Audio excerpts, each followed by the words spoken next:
Assalamualaikum warahmatullahi wabarakatuh. Nama saya Muhammad Fakhri Adhari dari kelas Ilmu Al-Quran dan Tafsir kelas 2B, akan melaksanakan tugas ulangan tengah semester mata kuliah Studi Islam. Oke, di sini saya akan menjelaskan tentang fungsi agama dalam kehidupan baik individu, masyarakat maupun negara. Dan yang kedua, tentang pengertian Islam secara etimologi, terminologi, serta tujuan ajaran Islam. Dan yang ketiga, tentang sumber-sumber ajaran Islam dan ilmu-ilmu yang mempelajari sumber-sumber tersebut dan tradisi keilmuan Islam.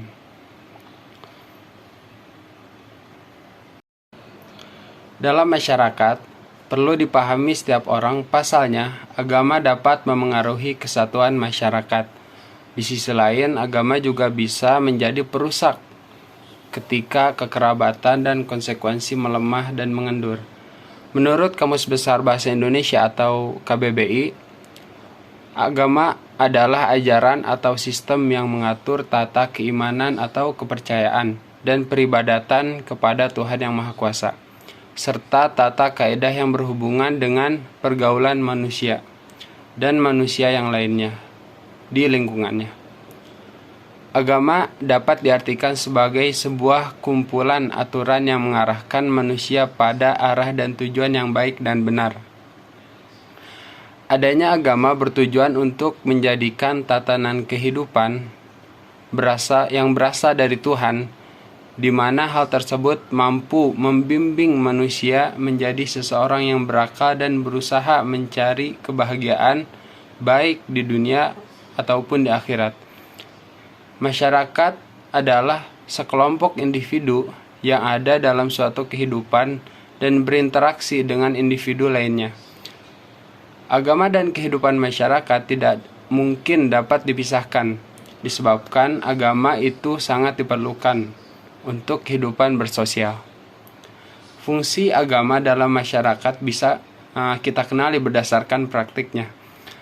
Pembahasan terkait agama tidak dapat dipisahkan dengan kehidupan bermasyarakat. Hal ini karena agama sangat diperlukan untuk kehidupan bermasyarakat dan keseharian manusia. Dan di sini ada beberapa fungsi, beberapa poin dari fungsi-fungsi agama. Yang pertama yaitu fungsi edukatif. Semua pemeluk agama, yakni akan aturan dan pedoman agama yang mereka ikuti dalam memberikan pedoman yang semestinya diikuti dengan tepat.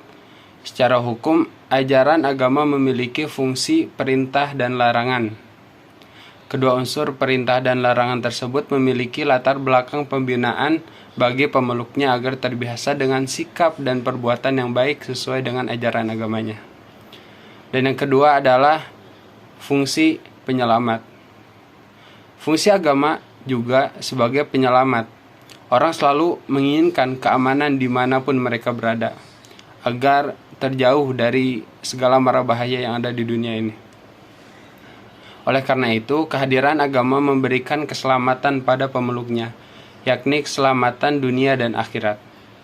Untuk mencapai kesejahteraan dan keselamatan ini, ajaran agama terus mengajarkan setiap pemeluknya dengan memperkenalkan tema-tema sakral berupa iman kepada Tuhan, yaitu dengan kita belajar ilmu tauhid, ilmu tasawuf, dan membaca rotib al-haddad, rotib al-atos dan al-idrus, itu sebagai pelindung kita dari segala sikap yang menjerumuskan kita kepada kemaksiatan.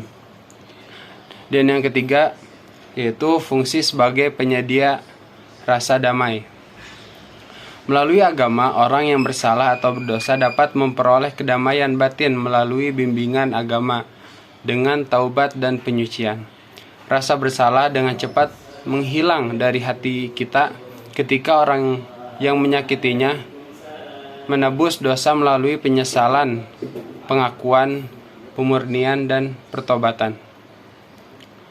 Kemudian fungsi selanjutnya yaitu sebagai social control. Fungsi yang keempat yaitu sebagai fungsi social control. Fungsi agama yang keempat yaitu sebagai social control. Para penganut agama akan terikat batinnya pada ajaran agama yang dipeluknya, baik secara pribadi, sosial maupun kelompok. Ajaran agama tersebut dianggap sebagai pengawasan sosial secara individu maupun kelompok oleh penganutnya. Yang selanjutnya yaitu berfungsi menjadi pengikat rasa solidaritas. Penganut dari agama yang secara psikologis serupa akan menemukan bahwa mereka memiliki satu kesatuan iman dan keyakinan yang sama. Rasa persatuan ini menumbuhkan rasa solidaritas dalam kelompok dan individu, dan terkadang bahkan rasa persaudaraan yang kuat. Yang selanjutnya yaitu fungsi transformatif. Hidup seseorang atau kelompok orang dapat berubah menjadi kehidupan baru melalui ajaran agama yang dipahami dan diyakininya. Jadi fungsi transformatif maksudnya adalah membuat seseorang dapat berubah. Dan fungsi yang terakhir yaitu fungsi kreatif. Fungsi agama juga menjadi pendorong bagi pemeluknya agar lebih produktif, tidak hanya demi kepentingan dirinya, tetapi juga bagi kepentingan banyak orang, kerabatnya, keluarganya, teman-temannya, dan yang lainnya. Pemeluk agama tidak hanya disuruh mengikuti pola hidup dan pekerjaan yang sama setiap hari, tetapi mereka juga berinovasi dan membuat penemuan baru. Baik, kemudian saya akan membahas tentang konsep agama secara etimologis dan terminologis. Konsep agama secara etimologis. Di dalam bahasa Sanskerta, agama yaitu tersusun dari a yang berarti tidak dan gama yang berarti kacau atau kocar-kacir atau berantakan, dan disatukan menjadi agama yang berarti yaitu tidak kacau, tidak kocar-kacir, dan tidak berantakan, atau adanya keteraturan dan peraturan untuk mencapai arah atau tujuan tertentu. Dan menurut Latin yaitu dari kata regio atau religi yang berarti mengabaikan ikatan atau memperhatikan dengan seksama. Yang berarti agama adalah tindakan manusia untuk mengembalikan ikatan atau memulihkan hubungannya dengan ilahi atau dengan Robnya. Dan menurut bahasa Arab yaitu dari kata ad-din yang berasal dari kata dana yadinu, dari fi'il dana yadinu, yang berarti tatanan, sistem, atau tata cara hidup. Jadi din yang berarti yaitu tata cara hidup. Dan yang kedua yaitu konsep agama secara etimologis dan terminologis. Agama secara terminologis yaitu aturan atau tata cara hidup manusia dalam hubungannya dengan Tuhan dan sesamanya. Dan yang kedua yaitu ajaran atau sistem yang mengatur tata keimanan atau kepercayaan dan peribadatan kepada Tuhan yang Maha Kuasa, serta tata kaidah yang berhubungan dengan pergaulan manusia dan manusia yang lainnya serta lingkungannya. Islam adalah agama yang rahmatan lil alamin. Agama yang memberikan kasih sayang kepada seluruh alam. Bukan hanya kepada manusia, tetapi juga memberikan kebaikan dan kasih sayang kepada semua makhluk. Baik makhluk hidup maupun makhluk mati yang sering disebut benda. Seluruh syariat yang diajarkan walaupun hal yang terkadang dianggap sepele seperti doa sehari-hari, menjawab azan, serta sebagainya, semuanya memiliki tujuan yang sangat baik. Hal itu dinamakan sebagai maqasidus syariah. Secara bahasa, maqasid adalah jamak taksir dari isim mufrad maksud, yang artinya tujuan. Setiap aktivitas pasti di dalamnya mengandung tujuan. Begitu juga dengan syariah. Maqasidus syariah bila diartikan secara bahasa adalah beberapa tujuan syariah. Tujuan utama dari maqasid syariah adalah merealisasikan kemanfaatan untuk umat manusia. Masalih al-ibad, baik urusan dunia maupun urusan akhirat mereka.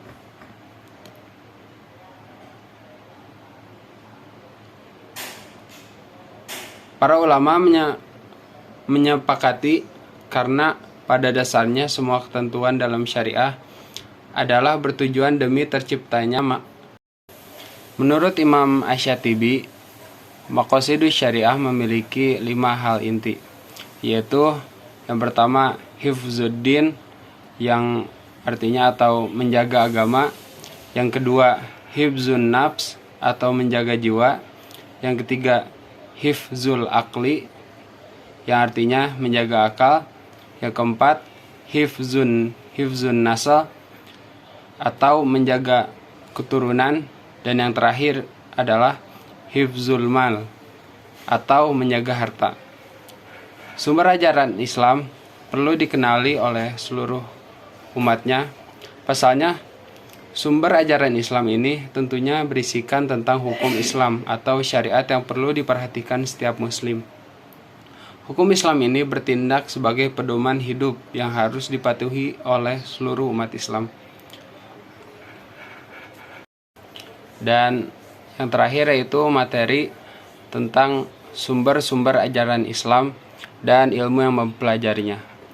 Sumber ajaran Islam berisikan nilai dan norma-norma yang terkandung di dalam agama Islam. Salah satunya hukum Islam atau syariat. Seperti yang telah disebutkan, sumber ajaran Islam yang paling utama adalah Al-Quran dan hadis. Selain itu ada beberapa sumber ajaran Islam lainnya.